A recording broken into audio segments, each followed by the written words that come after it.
everyone, welcome to Millennial Money. I'm your host, Alex. Today we bring you some clarity amongst all this corona craziness on whether right now is a good time to invest, what will happen in the commercial real estate market, and what effects population trends will have in the remainder of 2020.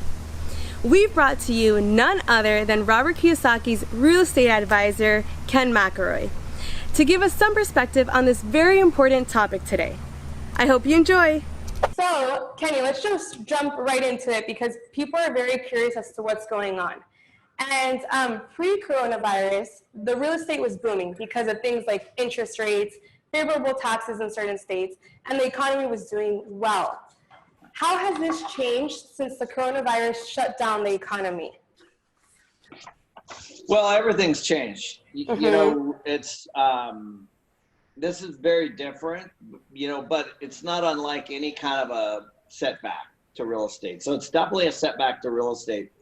And, what's happened, obviously, everybody knows there's two major things. The first thing is the government said people can't go to work, right? And they shut down, the businesses, and they did this, quarantine.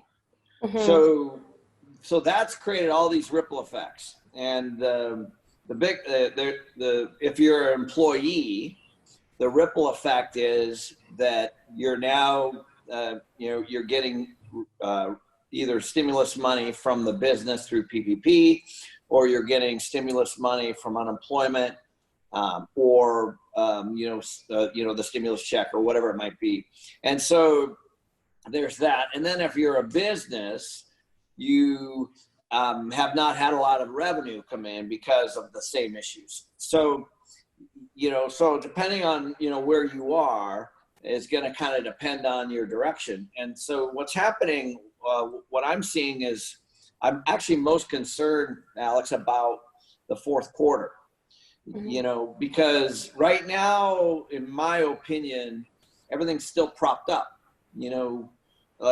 People are still getting money, even my sons, are both in college.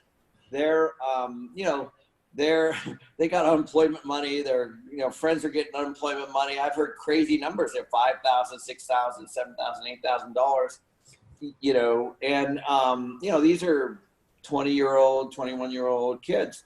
And not saying they shouldn't. I'm just saying that, they've gotten this money. And so, when that stops, it's going to be very, very interesting. So, because the government can't afford to continue to just print money and give it to everyone to not work. So, and on the other side of that, there's a bit of a there's no urgency if you're getting that kind of money and at home to go back to work. So I have friends that own businesses that are having a tough time, getting people back to work because, they're making, over $20 an hour by staying home. So there's that. And then on the business side, I just think that there's a lot of businesses that are not going to survive, regardless of what happens. There's the restaurants and the gyms are all just getting hammered. There's a number of other hospitality related businesses and small hotels and obviously airlines and things like that are just getting hammered. So, we haven't yet really, in my opinion, seen the real aftermath yet because it's all propped up. Yeah, I think people are really happy to receive a stimulus check, like you were mentioning, and there's people who previously weren't even working who are now receiving money from the government, and other people who were actually making less money at their job than what the government is giving them now. So we are seeing people get comfortable, and like you said, this is short term because it's not sustainable. So the impact that this will have is really interesting, and we're heading for some very uncertain times, but also opportunities are on the rise. And that's right. Yeah, and so basically talking about, I don't know if your kids are with you right now, but you've been mentioning a lot and on other YouTube videos that you've been doing on your own too, which we'll attach in the description because I've been loving the content you've been putting out, Kenny, so thank you for that. But you've been talking a lot about market trends and specifically migration patterns. What cities do you think are growing and which ones are actually declining in population? And how can someone watching this video take advantage of the change in demographics? Great question. So, well, here's the thing. I'll give you that answer for sure, because, there's definitely, the big cities are losing people, and, and that's no surprise. But here's the interesting thing. We were already having affordability issues in a lot of the cities. San Francisco, New York, Chicago, Seattle was already seeing that. So there were already people and employers and everybody, which is a natural thing. What happens is when the price of, the cost of living goes up somewhere, people start to look at other options, and they kind of weigh that with what they can make. And so, employers and employees were already looking at moving out of, some of the big cities. So what's happening right now is the big cities are getting clobbered. If you just Google how many people are moving out of New York today, you'll see it's just crazy. Just as one example, and I'm hearing, like, friends of mine that live in the Northeast. I know, you grew up in Florida.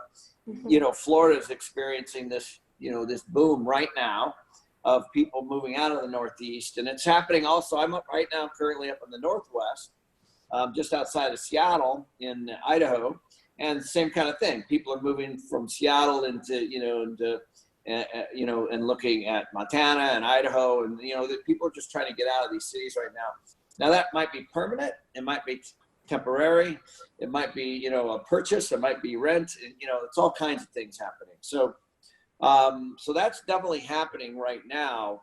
I think the long term is going to be very different. I personally still think there's a massive need for big cities. In other words, like my son, who's 22 years old. What a city does, or a big area does, is it provides a network and experience, and you have to have those things before you kind of launch to be autonomous. You can't just go, a 22-year-old just can't go to a rural small town and expect to get rolling, right? You know what I mean? So there's a real need for big cities. So but the wealthy, the people who can afford to, the people that are already plugged in, the people that can work from somewhere else, I think they have a lot more options, and I think you're going to start to see some migration patterns there. I also think that'll be very disruptive. So in other words, obviously, if you're a 22-year-old or 23-year-old kid and you're in New York, you can't just move 2 hours north. But if you're 45 or 50 years old and you have 20 years under your belt somewhere, then you could probably do that in a lot of cases, because you're the way you've moved up through an organization, or maybe you own your own company. So you're going to start to see migration patterns, I think, of the wealthy and the people that can, and not just the wealthy, but people that I think you saw in my YouTube video, I was kind of highlighting Twitter. Twitter basically said, the CEO said, no one has to come back to work. Yeah. Okay, so if we see more of that, like, because Google's looking at that, and there's other tech companies that are looking at that, and those are just a few, then I think you could see a very different landscape. But we don't know that yet. We don't know what employers are gonna say, we need you to come in, and what are gonna say, hey, we can run our businesses from somewhere else. And that is why I think it's a little early to try to really predict these migration patterns. But there's definitely going to be a flight to safety, to security, to sanity, to affordability. All that's happening right now. No, and it's funny that you mentioned that, because even in my personal group of network and friends, you see people who work at well-known companies like Twitter and JP Morgan, and they're actually either moving back in with their family because they realize they don't need to live in a heavy populated area anymore, because yes, we need that social network, but at the same time, it's not really happening right now, and there's fear. So they're not seeing, I guess, the benefit of living in a place where you pay so much rent and yet you don't need to drive to work anymore because it's all remote. Right. And so it's really interesting. And even like you mentioned, your son, it's important to have that social network, but you start weighing the pros and the cons of the situation. And right. So, Yeah. And sorry, Kenny, go ahead. No. I think, one of the things, because there's a few things that are still out there. One is the stimulus money. There's a big uncertainty on that, right? That's massive. When that money shuts down for businesses and for people, things are going to change a lot. That's the first thing. The second thing is the virus is still a real threat. It has not been contained. There is no vaccine, and so that could have continued massive effects on a number of things, on migration patterns, on businesses, and the survival of businesses and jobs and all those kinds of things. So there's still a lot of big uncertainty, but this is an important show that you're doing, because I think if you can just get people to wrap their heads around, what to look for, Yeah, Kenny, and I love that you mentioned that, because you've been really, although there's a lot of uncertainty, you've been studying a lot of patterns and what to look for and how to, more than predict, prepare for these situations. And I mean, even in that YouTube video that you mentioned, how the Twitter employer said, everybody, we're going to permanently work from home forever. And so in that video, I also like that you talked about the 3 trends that we'll see an impact in the real estate in 2020. And if you could share with our viewers what those trends are, that would be great. And I'll also link the video right here to the left. Yeah, of course. Well, we already kind of talked about, they're moving out of these high density areas because people are afraid of elevators. They're afraid of living in close quarters. So that's for sure already happening. There's the rise of the remote workspace, and I always tell everybody this. I go, listen, like Skype and Zoom, like it was all here, like, way before all this, and, what happens in times like this is things just get accelerated. And so, so all of a sudden people were slowly adopting technology, and now they have to. So this rise in the remote workspace, I think, is a big deal. And then, we've touched on the affordability piece. Affordability is going to be a big deal next year. When the dust settles and people have whatever they have financially, whether it's a job or savings or no job and no savings, things are going to work themselves out, right? They're going to move in with their parents. They're going to double up. They're going to downsize. They're going to do whatever. They're going to look for jobs if there are any in that area. If they're not, they're going to move, so all that stuff's going to happen yet. And I think next year is going to be a fascinating time, but those are the 3 things that I think, you continue to watch. What I always like to tell people is don't forget that real estate serves the people. That's it.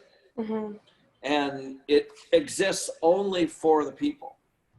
So whether it's a retail store that you go shop at or you don't, or it's a mall that you go to or you don't, or it's a stadium of, which is real estate, full of, at an NFL game, you either go or you don't, or it's an apartment that you either rent or you don't. And, it exists for the people.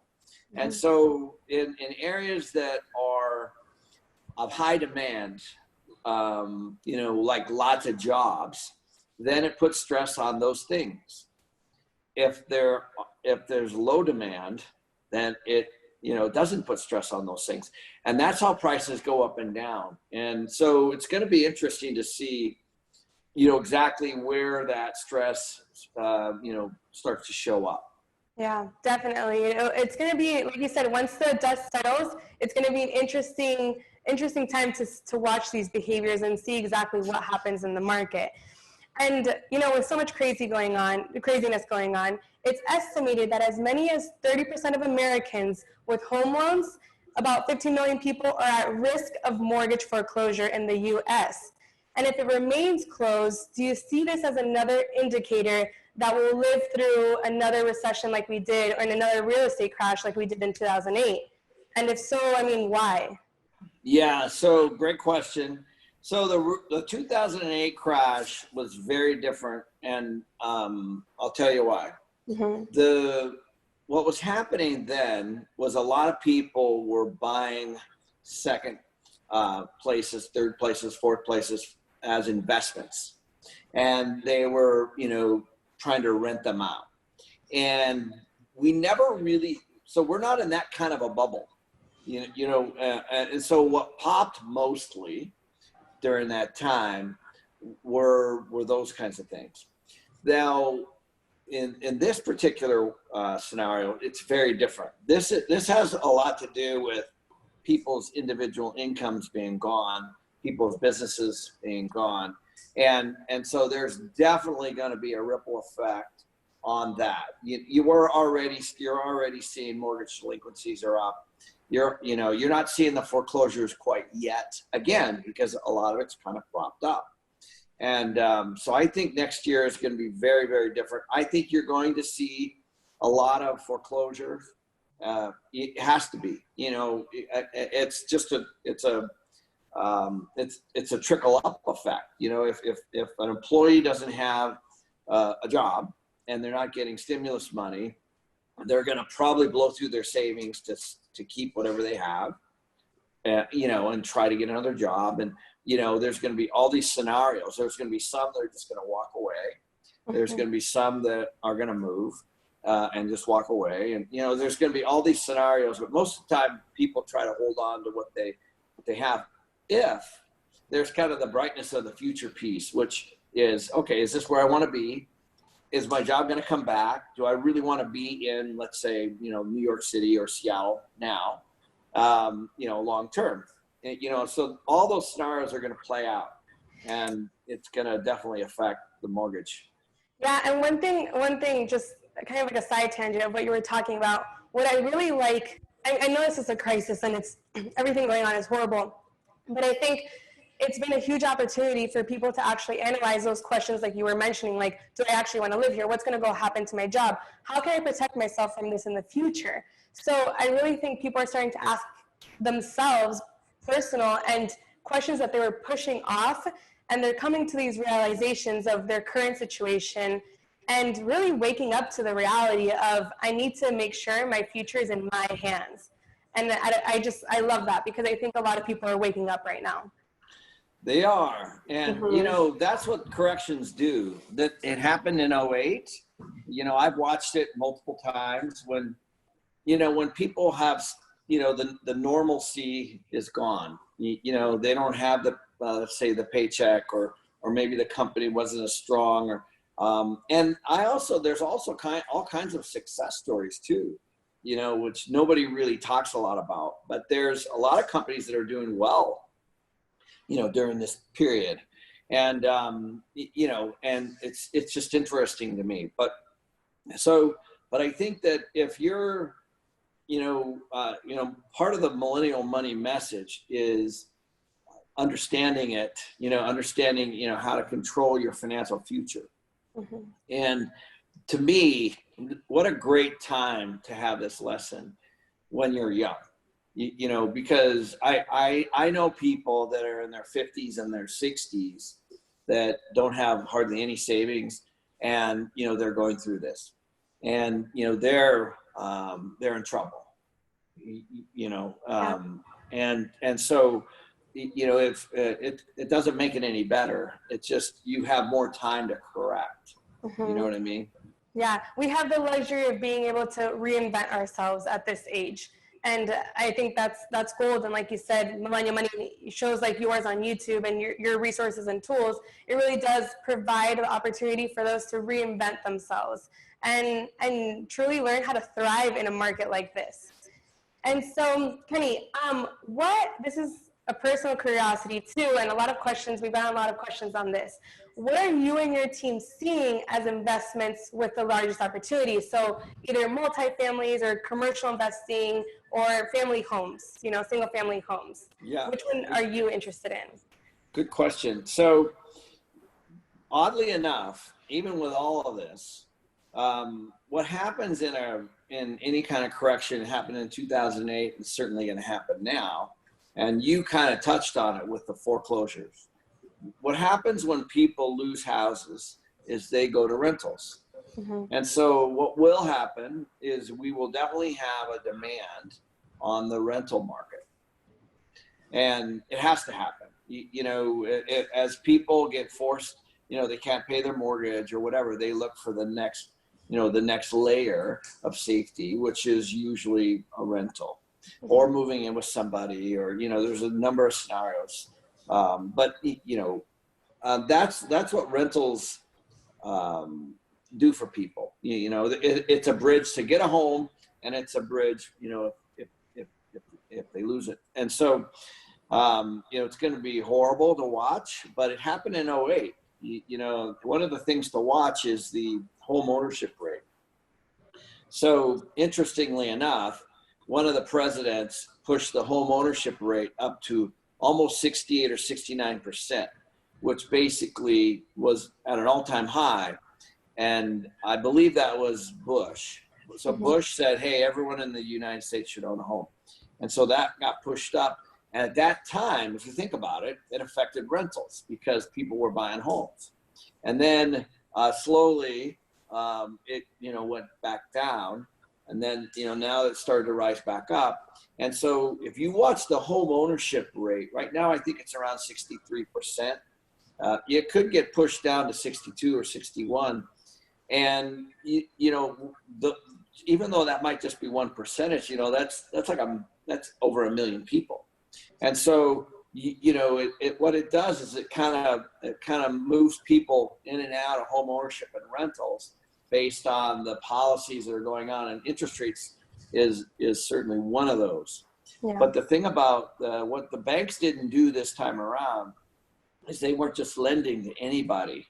They were, the banks were still being pretty good around, giving out loans. And so, the loans are based on people having jobs. And so you're not going to get a home loan if you're on unemployment.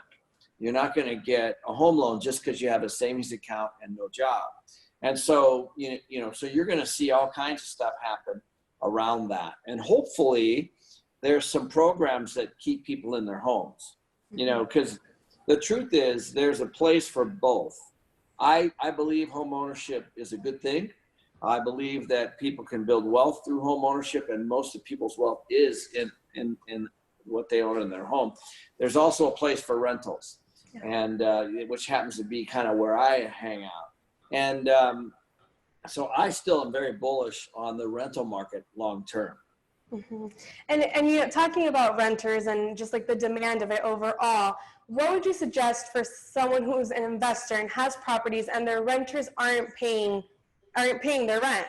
What do they do? Because that's happening a lot right now.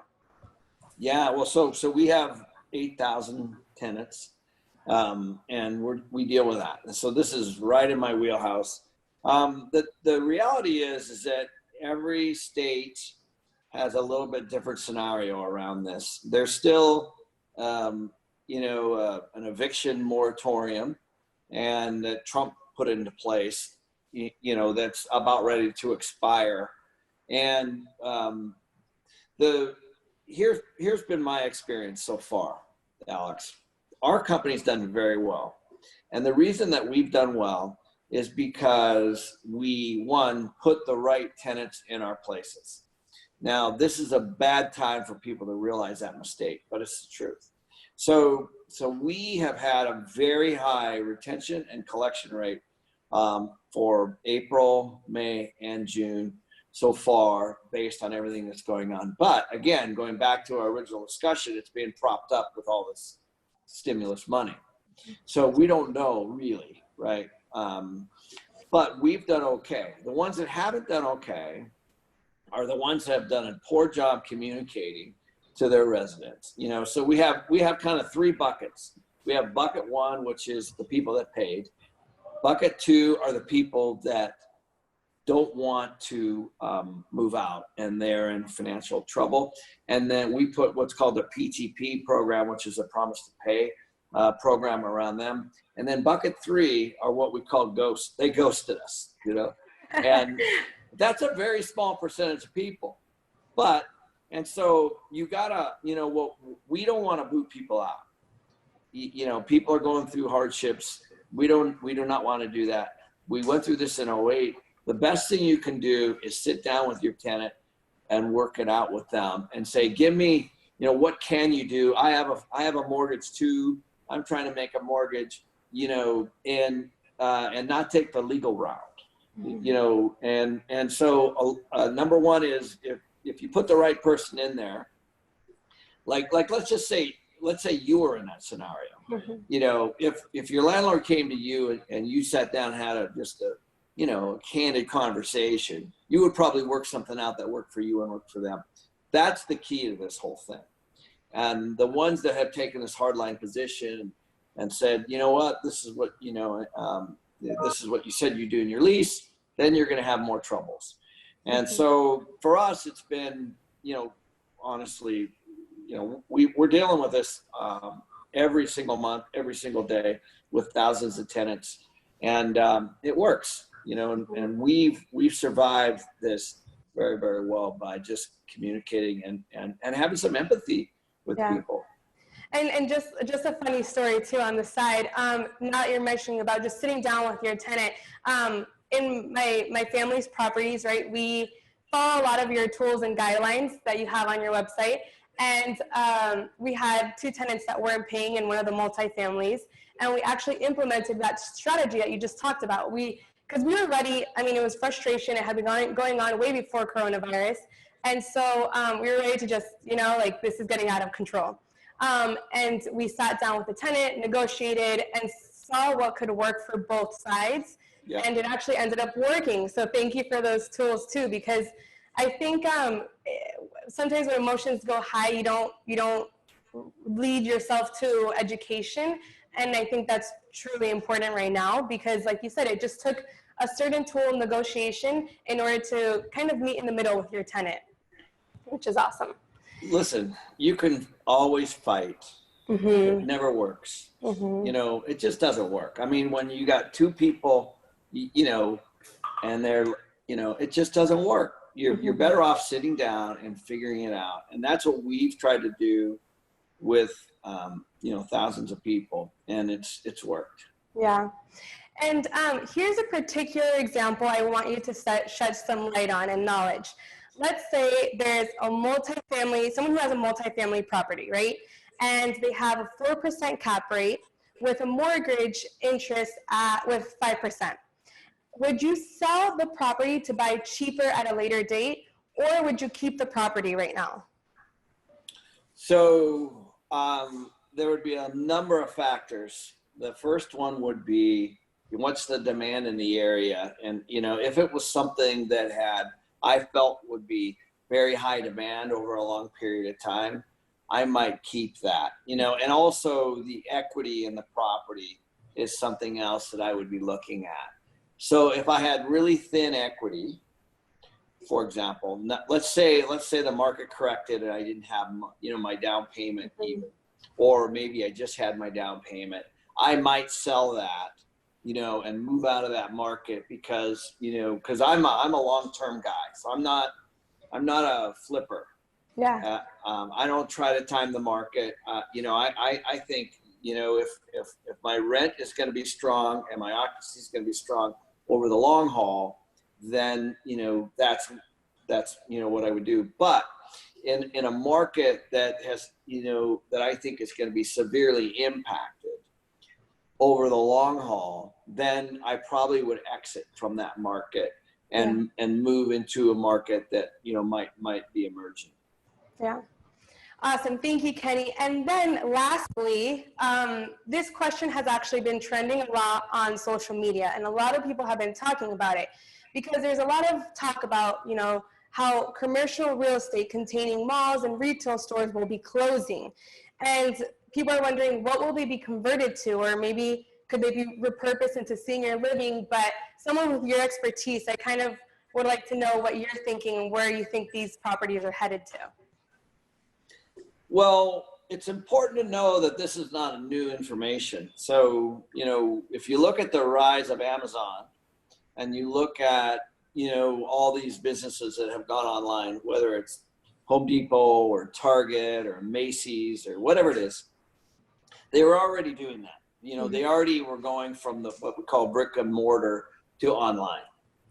And so, some of them made that transition a lot quicker than others.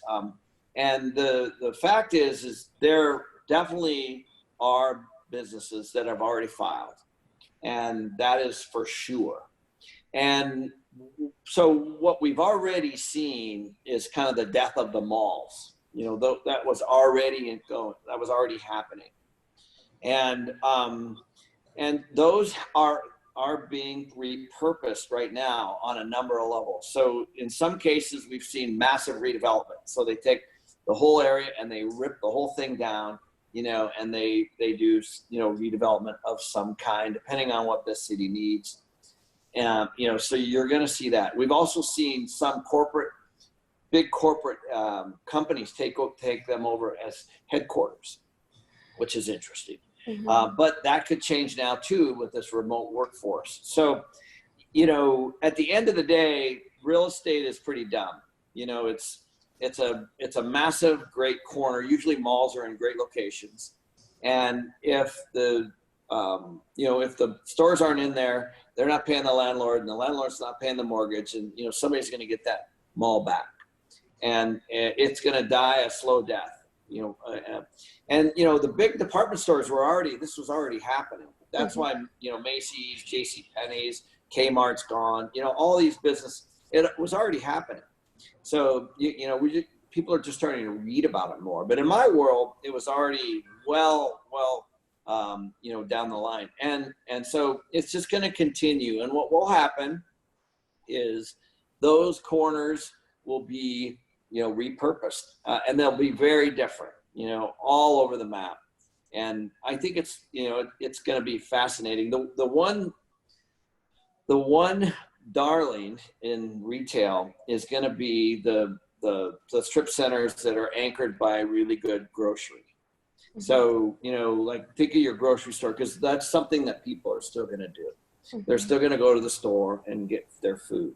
And so if like a big store like a Safeway or a Fry's or whatever it is, Kroger, is anchored somewhere, that's going to help the small retailer, in that area. But the ones that don't have the big grocery stores are really in jeopardy, and so you're going to see, I have a lot of friends in the retail space, and it's horrible. They're collecting 30, 40, 50% of the rent. And, that's not enough to pay the operating expenses and the mortgage. And so you're going to start to see on a large scale, not just with malls, these regional centers, these regional retail centers are going to start to go down over the next few years.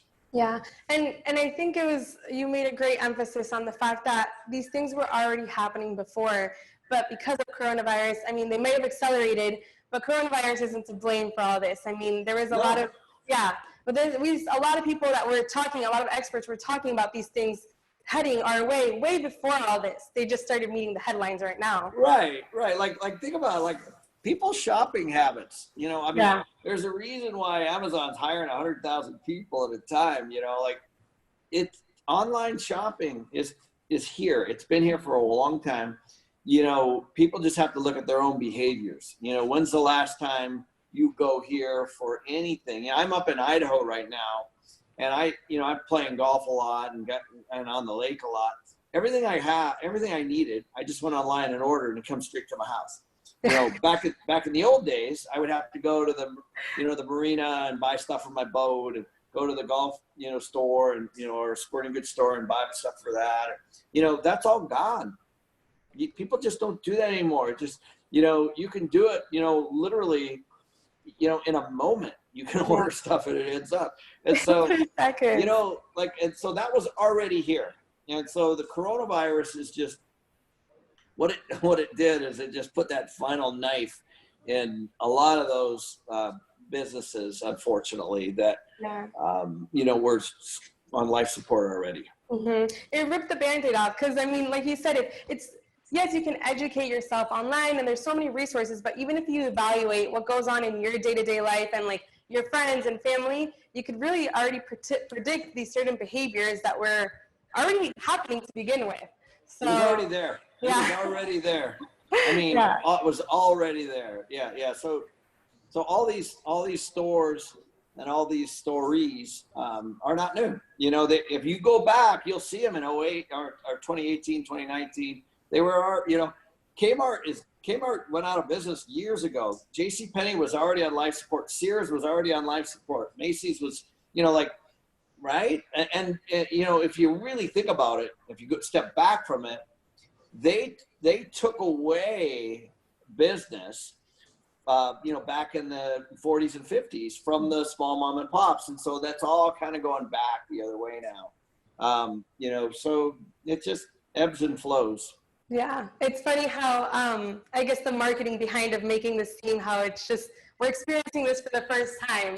But I mean, if we really reach out and educate ourselves, we can definitely see that we've lived through this and we'll make it out of this. Yeah. It's all really, really apparent. You know, like I grew up reading the newspaper. Okay, gone. I grew up using a travel agent. Gone. You know, I grew up going to a mall. Gone. You know, these things are, you know, just got to look around and you see what's happening, you know, people's behaviors, you know, which is why, you know, those industries have changed a lot due to technology and the way that, you know, people's behaviors are. That's it. Yeah. Well, thank you so much, Kenny, because I really think you're an important guest for this Millennial Money Show. And I really do thank you for all the education you put out, because I know friends, family members, and even myself who have benefited from the tools that you provide. And so we'll definitely be sharing that with our community, the links to your YouTube videos, your book, because everybody needs to read and educate themselves during a time like this clearly. And so thank you so much, Kenny, because you have done a tremendous job on your social media as well. So thank you. I'm having fun. It's, you know, I'm in quarantine. You know, I might as well educate people, right? Yeah. I hope you've been enlightened by Ken McElroy's words of wisdom during these hard times. And if you enjoyed this video, want to stay tuned and continue your education through this pandemic, remember to subscribe and hit the notification bell so you can see more Millennial Monies and videos just like this. Thank you, everyone.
Yeah.